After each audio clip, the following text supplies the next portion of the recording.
उसको लेकर हमारे साथ दो खास मेहमान आज जुड़े हैं।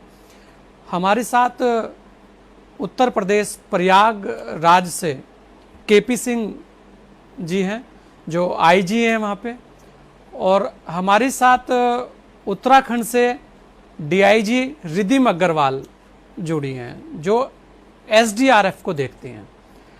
और दोनों ही लोगों की काफ़ी चर्चा रहती है, और क्योंकि जिस तरह से कार्य हो रहे हैं इनके अपने अपने क्षेत्रों के अंदर, तो उसमें अपने आप में बहुत कुछ हम कहेंगे कि लोगों के अंदर ऐसा मानना है कि वास्तव में ऐसे कार्य हो रहे हैं जो लोगों के दिलों को छू रहे हैं। मैं सबसे पहले रिद्धिम जी आपके पास आना चाहूंगा। आपका बहुत बहुत स्वागत है नेटवर्क 10 में। रिद्धिम जी, आप एसडीआरएफ को संभाल रही है, और वर्तमान में क्योंकि आपने वैसे भी बहुत सारे जिन जिन पदों पर आप रही हैं बड़ी चर्चा हुई है, लेकिन इस बार चर्चा बहुत ही खास है। एसडीआरएफ जो कार्य कर रही है उसे लेकर हर आदमी उसे सराह रहा है, कह रहा है कि वास्तव में ये कुछ खास है।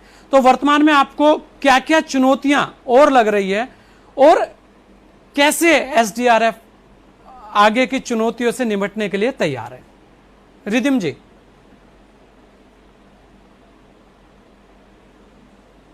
संजय जी, मैं सबसे पहले यही कहना चाहूँगी कि इस वक्त हमारे पास चुनौतियाँ लगता है हर डायरेक्शन से आ रही हैं। एक तरफ कोविड है जो हम पिछले 1 साल से जूझ रहे हैं, साथ ही साथ इस वक्त आपदा के कारण उत्तराखंड में रेड अलर्ट भी घोषित है। हमने देखा है पिछले 24 घंटे में यहाँ पर निरंतर बारिश हो रही है, और जो लैंडस्लाइड्स हैं, फ्लडिंग है, ये समस्या उत्तराखंड में बनी रहती है। इन सभी समस्याओं से निपटने के लिए एसडीआरएफ जो है वो सदैव तत्पर है, और निरंतर हमारा ये प्रयास रहता है कि हम एक सुरक्षा कवच बना सकें हमारे उत्तराखंड के प्रदेशवासियों के लिए। जी नहीं, बिल्कुल ये प्रयास आपका बहुत ही सराहनीय और लगातार चल भी रहा है। अगर हम देखें वर्तमान में कोविड को लेकर भी आप कुछ, हर बार हम कहेंगे कि ये एक चुनौती तो आपके सामने रहती है आपदा की, लेकिन इस बार जो कोविड की जो महामारी है वो एक बड़ी चुनौती थी, उसमें भी एसडीआरएफ अलग तरीके से कार्य कर रही है। उससे लेकर हम जानना चाहेंगे कि क्या तैयारियां एसडीआरएफ ने की है उसे लेकर।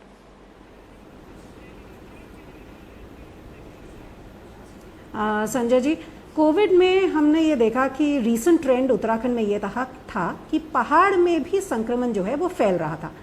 इसको देखते हुए हमने उत्तराखंड में लगभग 20 गांव ऐसे हैं जिनको गोद लिया है। तो एसडीआरएफ के कर्मी वहाँ पर परमानेंटली स्टेशनड हैं। हमने सबसे पहले प्रयास ये किया कि वहाँ पर सैनिटाइजेशन किया जाए, साथ ही साथ जितने वहाँ क्वारंटीन सेंटर्स रन हो रहे हैं, जैसा कि हमारा नया नियम है जिसके तहत अगर प्रवासी वापस अपने गांव आता है तो उसको अनिवार्य रूप से 7 दिवस के लिए क्वारंटीन सेंटर में रहना होगा। तो क्वारंटीन सेंटर में वहाँ का देख रेख करना, उनको योगाभ्यास कराना, वहाँ पर इम्यूनिटी बूस्टर्स उनको देना, लोगों को जागरूक करना, गांव के अन्य लोगों को जागरूक करना। कई बार ऐसा होता है कि आदमी को लगता है कि उसको सिम्टम्स हैं पर उसको दवा की किट उपलब्ध नहीं है। कई बार उसको सिम्टम्स हैं, वो जानता ही नहीं है कि मैं करूं क्या। तो इसीलिए एसडीआरएफ के कर्मी वहां निरंतर मौजूद हैं कि आपको अगर दवा की किट की आवश्यकता है, आपको अगर बताने की ज़रूरत है कि आगे क्या करना है, आपको चिकित्सीय परामर्श दिलवाने की ज़रूरत है, तो हम डॉक्टर से आपको कनेक्ट करवाएंगे। मास्क, सैनिटाइजर्स जो है वो उपलब्ध कराएंगे इन लोगों तक, और एक जागरूकता जो है हमारे गांव तक लेकर जाएंगे जिससे कि ये संक्रमण जो है गांव में ना फैले। तो एक प्रयास, एक एफर्ट है एसडीआरएफ की तरफ से। इन 20 गांव में हमने प्रयास किया है कि हम एक सुरक्षा कवच लोगों के लिए बना सकें। इसके साथ साथ कोविड में ही एसडीआरएफ को एक और महत्वपूर्ण चुनौती फेस करनी पड़ी थी। जो कोविड पॉजिटिव हमारे ऐसे लोग हैं जिनकी मृत्यु हो गई, उनके परिजन असमर्थ थे उनके दाह संस्कार करने में, लास्ट राइट्स परफॉर्म करने में। ऐसे लोगों की बॉडीज़ जो हैं हॉस्पिटल्स में थी। तो हेल्थ अथॉरिटीज़ के साथ कोऑर्डिनेट करते हुए एसडीआरएफ ने ड्यू प्रोटोकॉल फॉलो करते हुए इन लोगों के दाह संस्कार का कार्य भी किया है। तो अगर हम देखें पिछले 20 से 25 दिन में एसडीआरएफ और उत्तराखंड पुलिस ने मिलकर लगभग 600 ऐसे मृतकों का दाह संस्कार भी किया है। नहीं, ये बहुत ही सराहनीय पहल है और वास्तव में क्योंकि आपके कार्य रहते ही बड़े चुनौतीपूर्ण है और अच्छा है कि इस तरीके के कार्य आप कर रहे हैं, बहुत ही अच्छी बात है। हमारे साथ केपी सिंह साहब भी जुड़ चुके हैं, आईजी हैं प्रयागराज से। सर, आपका भी बहुत बहुत स्वागत है। सर, एक तो मैं ये कहूँगा कि क्योंकि तनाव बहुत ज़्यादा चल रहा है तो थोड़ा सा हम कहेंगे कि जिस तरीके से पुलिस की एक छवि और आपके बारे में कहा जाता है कि हंसते कम है, तो हम आज चाहेंगे थोड़ा हंसे भी। आपका एक जुगाड़ की बड़ी चर्चा हो रही है कि आपने स्टीम की व्यवस्था की है पुलिस कर्मियों के लिए, और वर्तमान में जिस तरीके के चुनौतियां प्रयागराज के अंदर हैं, क्योंकि चर्चा आज की तारीख में अगर देखें तो उत्तर प्रदेश के अंदर बड़ा महत्वपूर्ण प्रयागराज है, तो वहां पर क्या क्या व्यवस्थाएं और पुलिस की तरफ से की जा रही हैं और कौन कौन सी चुनौतियां अभी भी आपको लगती हैं? जी, ये देखिए, मैं कविंद्र प्रताप सिंह, आईजी प्रयागराज रेंज, आपसे बात कर रहा हूँ। और जो प्रयागराज में है कि कोरोना का जो संक्रमण था, जिस तरीके से ये बढ़ा था, आज ये स्थिति है कि वो काफी नीचे है। और उसके लिए जो सबसे बड़ी बात है, उसमें एक इंटीग्रेटेड अप्रोच जो जिला प्रशासन ने, जिलाधिकारी का, पुलिस का, नगर निगम का, मेडिकल टीम का जो एक इंटीग्रेटेड अप्रोच था, उससे हम कोविड के संक्रमण को रोकने में काफी हद तक सफल रहे। और उसमें जो स्ट्रेटेजी रही है, जो माने टाइम टेस्टेड है कि लोगों को ट्रैक किया जाए, उनको टेस्ट किया जाए और उनको मेडिकेट किया जाए। और समय से अगर लोगों को मेडिसिन मिल जाती है जिसको कोरोना लाइक लक्षण है, मेडिसिन के साथ साथ उनका टेस्ट हो जाता है, तो संक्रमण काफी गंभीर नहीं होता और उससे नियंत्रण हो जा रहा है। और साथ साथ जो सबसे बड़ी स्ट्रेटेजी थी कि जहां एक से अधिक केसेस मिले, उन चिन्हों को हमने जाकर के फिजिकली और गूगल पे मैप किया और उसको हम लोगों ने एक आइसोलेट करने के लिए कंटेनमेंट जोन बनाया। और उन कंटेनमेंट जोन को सख्ती के साथ वहां केवल इसेंशियल सप्लाई और इसेंशियल वस्तुओं को ही, इसेंशियल सप्लाई और इसेंशियल सेवाओं को ही अलाउ किया, बाकी किसी को नहीं अलाउ किया, जिससे कि जो उस एरिया में कोरोना फैल रहा था वो रुक गया। और हमारे जो मैक्रो जोन, जो बड़े बड़े जोन थे जहां पर एक से अधिक केसेस थे, उन पर हम लोगों ने काफी सख्ती करी और उससे हम लोगों ने पब्लिक एड्रेस सिस्टम का प्रयोग किया, वहां पे होम डिलीवरी को मोटिवेट किया। तो वहां पर कोरोना का संक्रमण कम हुआ और आज स्थिति है कि हम लगभग 65 लाख की आबादी में 200 या उससे कम केसेस आ रहे हैं। तो ये एक बड़ी सफलता है। और इसमें जो सबसे बड़ी बात रही कि कंटेनमेंट जोन का आज सख्ती से अनुपालन है, पब्लिक एड्रेस सिस्टम के माध्यम से लोगों को एजुकेट करना कि अनावश्यक वो न निकले घरों से, और निकलते तो मास्क लगा के निकले, केवल इसेंशियल सप्लाई और इसेंशियल सर्विसेज के लिए लोगों को आने जाने की अनुमति है। तो और रोज हम लोगों ने काफी मैसिव ड्राइव चला करके चालान किया मास्क न लगाने वालों को, जहाँ भीड़ भाड़ है उन जगहों को हमने सीज किया। तो इन सबका प्रयास, ये सबके प्रयास से ये रहा और जनता ने भी सहयोग किया कि हम कोरोना के संक्रमण को काफी हद तक नियंत्रित करने में सफल रहे हैं। और इस पर पूरी की पूरी टीम जो प्रशासन की है, यहाँ के लोग हैं जिन्होंने हमारा सहयोग किया, वो सब बधाई के पास है। नहीं, बिल्कुल। केपी सिंह जी, इस लॉकडाउन की जो बात हो रही थी, अगर आप देखें तो लॉकडाउन का कितना फायदा आप लोगों को मिला है और कितनी हम कहेंगे कि इससे संक्रमण को रुकने में फायदा लोगों को मिला है? जी, ये देखिए, लॉकडाउन से ये तो जरूर रहा है कि लोगों की आवाजाही और जो एक जनरल निकलना था लोगों का घर से, वो कम हुआ। लोगों में संवेदनशीलता भी, उनके माइंड में ये बढ़ा कि नहीं, लॉकडाउन जरूरी है, हमें अनावश्यक नहीं निकलना है, हमें सोशल डिस्टेंसिंग रखनी है, 6 फीट की दूरी रखना है, मास्क लगाना है, सैनिटाइज करना है जगहों को, अपने हाथों को बार बार धोना है। तो ये आदतें आवश्यक है, ये लोगों के दिमाग में लॉकडाउन से घुसा। और इसका ये जो साइकोलॉजिकल जो वॉरफेयर था वो लॉकडाउन से हुआ। और इसका आप देख रहे हैं कि लॉकडाउन से चीजें बहुत नियंत्रण में। जी, बिल्कुल। और जिस तरीके से संक्रमण अब कम हो रहा है तो कहीं ना कहीं ये बहुत बड़ी बात है, क्योंकि वर्तमान में बहुत सारी चीजें थी। रिधिम जी, अगर आप देखें, क्योंकि लगातार बातें हो रही हैं, अभी वर्तमान के समय में 2-3 चीजें ऐसी हैं। एक तो हमें पता लगा कि आपने कोई गांव गोद लिया है, ये एक ऐसी पहल है जो अपने आप में बहुत ही, मैं कहूँगा कि सराहनीय है, बहुत अच्छी है। वो क्या है और उसके अंदर अब क्या होगा? दूसरी बात, क्योंकि जिस तरीके से उत्तराखंड के अंदर बादल फटने की या और बहुत सारी घटनाएं अब हो रही हैं, ये तो स्टार्टिंग है और आने वाला समय क्योंकि बरसात का आने वाला है, ऐसे में एसडीआरएफ के सामने बहुत सारी चुनौतियां और भी है इस कोरोना के अलावा, तो उससे लेकर क्या क्या तैयारियां आपकी हैं?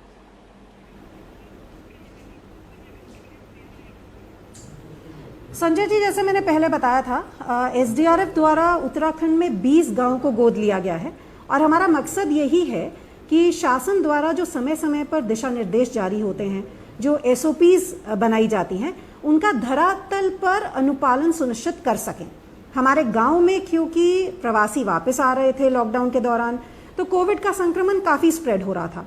उसी को रोकने के लिए एक प्रयास था कि गांव में ही अगर लोगों को सारी सुविधाएं मिलें, उनको जागरूक किया जाए, क्वारंटीन सेंटर्स में योगाभ्यास कराया जाए, साथ साथ लोगों को मेडिकल किट्स वहां पर उपलब्ध हों। अगर किसी और चीज़ की आवश्यकता है, होम आइसोलेटेड पर्सन्स हैं, तो कैसे उसकी फैमिली मेंबर्स अपने बचाव के लिए क्या क्या कर सकते हैं।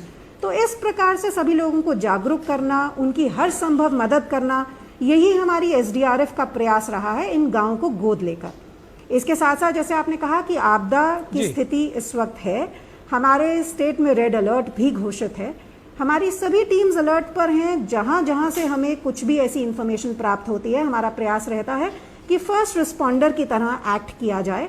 हम सारे इक्विपमेंट्स, सभी ज़रूरी सामान के साथ गांव में या जहां जहां पर भी ऐसे हमें अलर्ट्स की सूचनाएं मिलती हैं, वहां पर पहुंचते हैं। और एसडीआरएफ इसीलिए है, शायद इसी उद्देश्य से कार्य कर रही है कि लोगों को कम से कम असुविधा जो है वो झेलनी पड़े।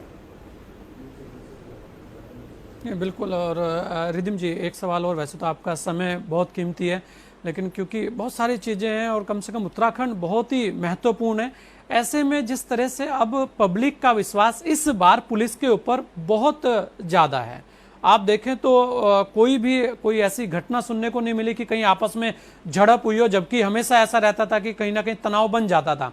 वर्तमान समय ऐसा है कि हर आदमी की निगाहें पुलिस पर है और वो उसको भी डॉक्टर के पैरेलल देख रहा है। तो ये जो छवि बनी है, इसे बनाए रखना कितनी बड़ी चुनौती आपको लगती है?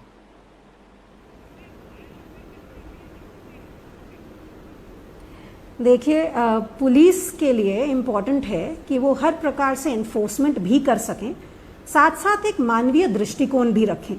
और इसी उद्देश्य से पुलिस जो है कार्य करती आ रही है। पुलिस की विजिबिलिटी हमेशा ज़्यादा रहती है हमारी यूनिफॉर्म की वजह से, इसलिए काफ़ी एलिगेशंस भी लगते हैं।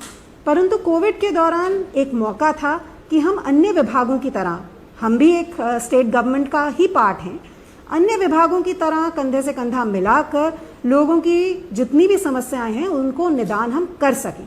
तो पुलिस का इस कोविड के दौरान एक मानवीय जो ह्यूमैनिटेरियन दृष्टिकोण है, एक ह्यूमेन दृष्टिकोण है, वो उभर कर सामने आया, जिससे लोगों में विश्वास बढ़ा है, एक कॉन्फिडेंस बिल्डिंग मेजर हुआ है।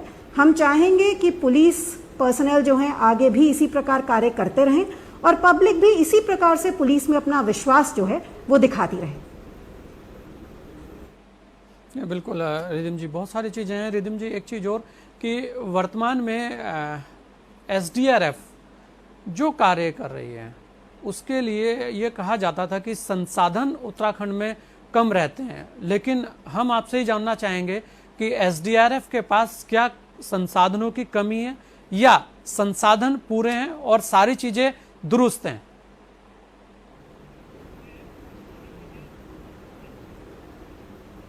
देखिए, हम अपनी जितने हमारी लिमिटेशंस हैं वो रहते हैं, लेकिन उत्तराखंड स्टेट में, बिकॉज ये आपदा प्रभावित क्षेत्र भी है, किसी भी प्रकार से संसाधनों की कमी नहीं है। हमारे पास जितनी मैन पावर है और जितना संसाधन है, हम प्रयास करते हैं कि उसका बेस्ट से बेस्ट यूज़ किया जाए। पूरी स्टेट में लगभग हमारी 30 से 32 पोस्ट्स हैं एसडीआरएफ की, जहां कर्मी तैनात हैं किसी भी आपदा से निपटने के लिए। हमारा प्रयास यही रहता है कि सूचना मिलने के 1 घंटे के भीतर भीतर जो हमारी पोस्ट से कर्मी हैं वो घटनास्थल पर पहुंच सकें। तो एसडीआरएफ, साथ साथ उत्तराखंड पुलिस और साथ साथ अन्य विभाग, हम लोग सब एक साथ अच्छा सामंजस्य स्थापित करते हुए कोशिश करते हैं कि पब्लिक को मैक्सिमम से मैक्सिमम सुविधा प्रदान कर सकें। बिल्कुल।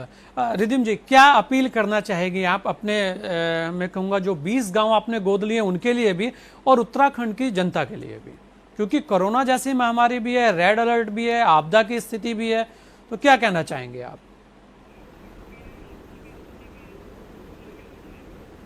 देखिए, मैं सबसे पहले जनता से यही अपील करना चाहूँगी कि कोविड है, ये समस्या है और इसको हम कंट्रोल कर सकते हैं बहुत हद तक अगर हम सभी प्रोटोकॉल्स को फॉलो करें।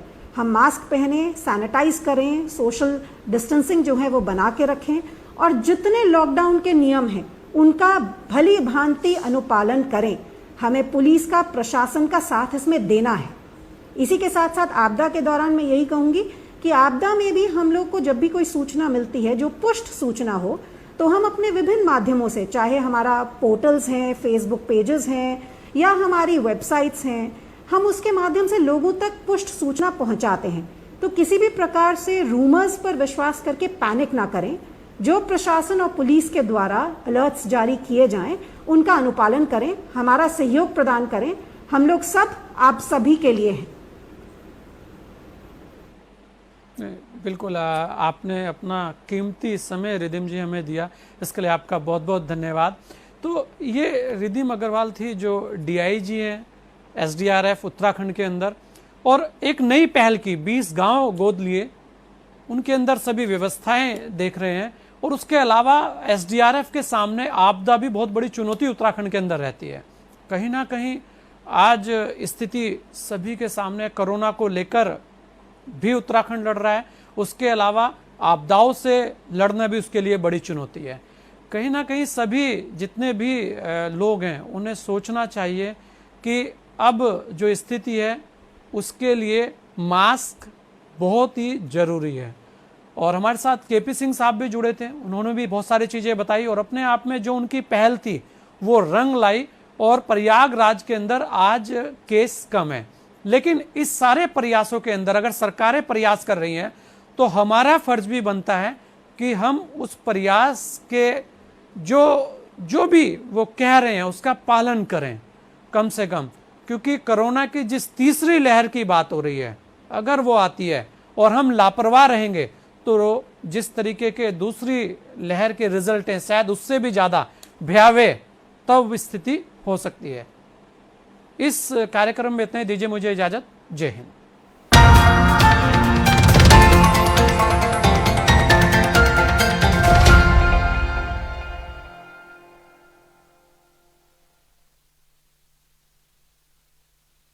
सारा आलम सो जाए तुम मुझसे।